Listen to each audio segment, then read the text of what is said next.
اعوذ باللہ من الشیطان الرجیم بسم اللہ الرحمن الرحیم۔ ہم سورہ دخان شروع کر رہے ہیں۔ بسم اللہ الرحمن الرحیم۔ حامیم والکتاب المبین۔ اس سے پہلی سورہ زخرف ہم پڑھ چکے ہیں، اور سورہ زخرف میں اور سورہ دخان میں وہی نسبت زوجیت ہے، یہ دونوں سورتیں جوڑے کی شکل میں ہیں۔ چنانچہ آغاز بالکل وہی ہے، حامیم والکتاب المبین۔ حامیم قسم ہے اس روشن کتاب کی، واضح کتاب کی، اور قسم کے بعد مقسم علیہ یہاں نہیں ہے، وہ میں بتا چکا ہوں۔ ان تمام صورتوں میں گویا کہ محذوف ہے مقسم علیہ۔ قسم کس بات پر کھائی؟ یاسین والقرآن الحکیم انک لمن المرسلین، تو انک لمن المرسلین یہاں پر محذوف مانیے۔ گواہ ہے یہ قرآن، روشن قرآن، کہ اے محمد آپ اللہ کے رسول ہیں، یہ آپ کی رسالت کا ثبوت ہے، قطعی ہے۔ اور دوسری نسبت جو ہے ان دونوں صورتوں میں، وہاں ذکر تھا کہ یہ قرآن جو ہے ہمارے پاس ہے، اصل قرآن، وَإِنَّهُ فِي أُمِّ الْكِتَابِ لَدَيْنَا لَعَلِيٌّ حَكِيمٌ، یہ قرآن جو ہے اصل تو ہمارے پاس ہے، لوح محفوظ بھی اسے کہا گیا ہے آخری پارے میں، اور کتاب مقدون بھی کہا گیا اسے سورہ واقعہ میں، یہاں ام الکتاب کہا گیا تھا، وہاں ہے اصل قرآن۔ اب وہاں سے اس کے نزول کا ذکر جو ہے وہ اس سورہ مبارکہ کے شروع میں ہو رہا ہے، تو گویا کہ مضامین کی یہ مشابہت ہے۔ انا انزلناہ فی لیلۃ مبارکہ، ہم نے اس کو نازل کیا ہے ایک مبارک شب میں۔ یہ عشرہ جسے کہ حضور نے کہا ہے کہ آخری عشرہ جو ہے عتق من النار، آگ سے چھٹکارا پانے کا ہے۔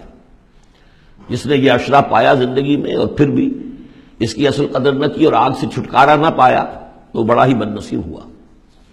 تو اسی میں لیلۃ القدر ہے، اور لیلۃ القدر پر ایک مکمل سورت ہے آخری پارے میں، انا انزلناہ فی لیلۃ القدر۔ لیکن قرآن مجید میں اہم مضامین چونکہ کم از کم 2 مرتبہ آتے ہیں، وہی مضمون یہاں بھی ہے۔ لیلہ مبارکہ اور لیلۃ القدر ایک ہی شے ہے، ایک ہی رات کا نام ہے۔ انا انزلناہ فی لیلۃ المبارکۃ، ہم نے اس کو نازل کیا ایک بڑی مبارک شب میں۔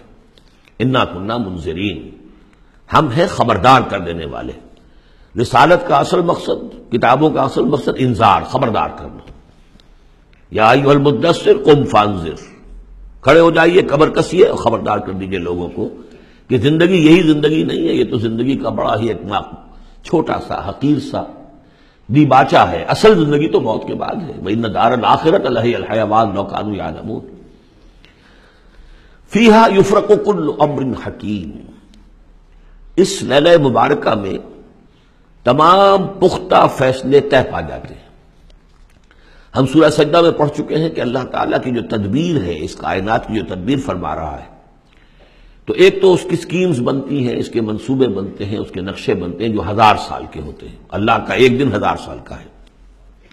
یدبر الامر من السماء الى الارض ثم يعرج الیہ فی یوم کان مقدارہ 1000 سنۃ مما تعدون۔ لیکن پھر ہمارے حساب سے جو ہر سال کا معاملہ آتا ہے، تو یہ بھی ایک رات ایسی ہے سال کی۔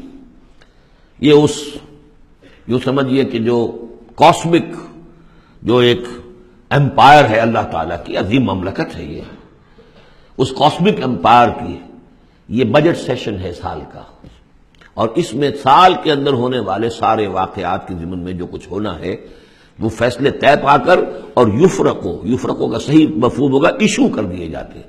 فرق کہتے ہیں علیحدہ کر دینا، گویا کہ اس رات وہ فیصلے ایشو کر کے اور ملائکہ کے حوالے کر دیے جاتے ہیں۔ تو چونکہ یہ رات وہ عظیم رات ہے کہ جس میں تمام سال کے فیصلے طے پا کر اور ملائکہ کے حوالے کر دیے جاتے ہیں کہ اب ان کی امپلیمنٹیشن کرو، وہ سول سروس ہے، وہ بیوروکریسی ہے اس کائناتی حکومت کی۔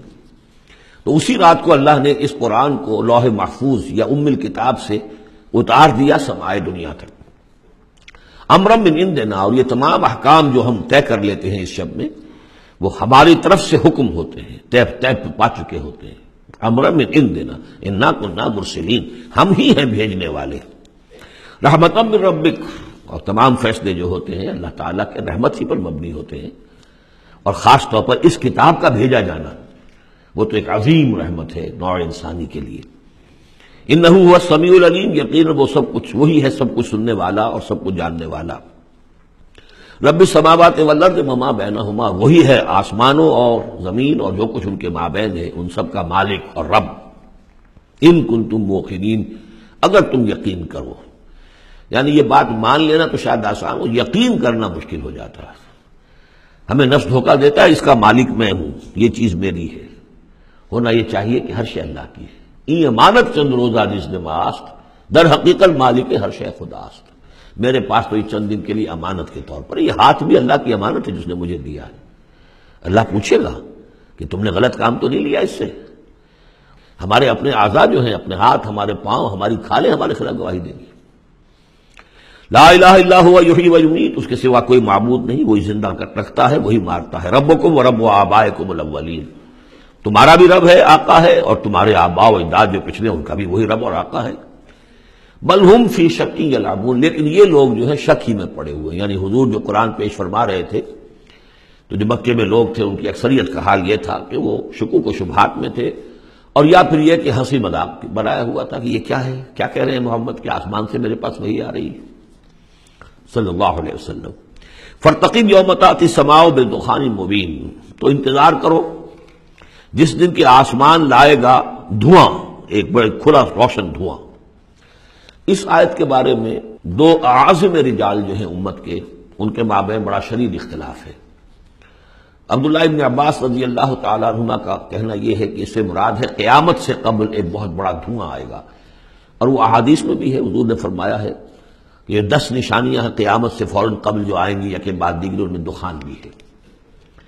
لیکن یہ کہ عبداللہ ابن مسعود رضی اللہ تعالیٰ، وہ بھی بڑے جلیل القدر صحابہ میں سے ہیں، وہ بڑی شدت کے ساتھ یہ رائے رکھتے ہیں کہ نہیں، اس سے مراد مکے میں جو قحط پڑا تھا وہ ہے۔ جیسا کہ ہم پڑھ چکے ہیں کہ جب بھی کسی رسول کو اللہ بھیجتا تھا تو کچھ ایسی مصیبتیں بھی ساتھ نازل کرتا تھا تاکہ لوگ جو ہیں وہ عیش کے اندر تو زیادہ آدمی غافل ہوتا ہے، تکلیف میں کچھ نہ کچھ بیدار ہو کر اللہ کی طرف متوجہ ہوتا ہے۔ تو یہ متوجہ ہو جائیں، سنیں اور غور کریں، تبھی تو کوئی بات سمجھ میں آئے گی۔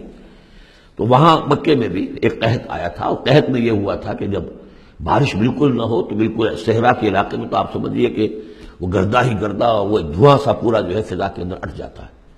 بہرحال یہ دونوں آراء ہیں، اور چونکہ دونوں صحابہ ہیں، جلیل القدر صحابہ ہیں، لہذا ان میں پھر محاکمہ کرنا کہ ہم یہ کہیں کہ یہ صحیح نہیں وہ صحیح ہے، یہ میرے نزدیک درست نہیں ہے۔ میں نے دونوں چیزیں آپ کے سامنے رکھ دیں۔ فارتقب یوم تأتی السماء بدخان مبین یغشی الناس، وہ دھواں جو ہے ڈھانپ لے گا لوگوں کو۔ ھذا عذاب علیم، اور وہ ایک بہت بڑا عذاب ہوگا۔ ربنا اکشف عنا العذاب انا مومنون، اس وقت لوگ کہیں گے کہ اللہ ذرا اس عذاب کو ہم سے کھول دے، دور کر دے، ہم ایمان لے آئیں گے۔ انا لہم الذکریٰ، کہاں ہے ان کے لیے یاد دہانی اور نصیحت اخذ کرنے کی، کہاں ان میں استعداد ہے۔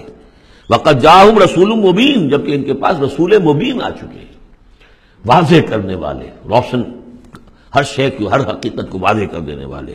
ثم تولوا عنہ، اور پھر انہوں نے منہ موڑا ہے ان سے، پیٹھ موڑی ہے۔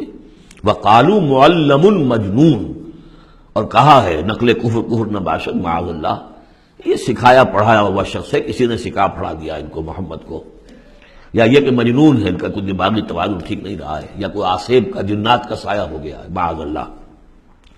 انا کاشف العذاب قلیلا، ہم تھوڑی دیر کے لیے اس عذاب کو دور کر دیں گے۔ اس سے جو ہے عبداللہ ابن مسعود رضی اللہ تعالیٰ عنہ نے دلیل پکڑی ہے کہ قیامت سے قبل والا دھواں جب آئے گا تو اس کے کھلنے کا، اس کے دور ہونے کا کوئی سوال نہیں۔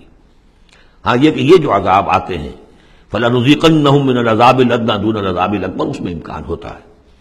اِنَّكُمْ عَائِدُونَ، لیکن تم لوگ پھر وہی کچھ کرو گے جو پہلے کر رہے تھے، جیسے قوم موسیٰ کو ہم دیکھ چکے ہیں، 7 اس قسم کی نشانیاں ان کے سامنے آئیں۔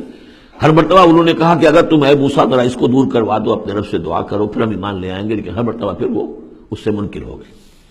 یوم نبطش البطشۃ الکبریٰ، جس دن کہ ہم انہیں پکڑیں گے بڑی پکڑ، یعنی بڑا عذاب جب آئے گا، انا منتقمون، تب ہم ان سے پورا انتقام لیں گے۔ صدق اللہ العظیم۔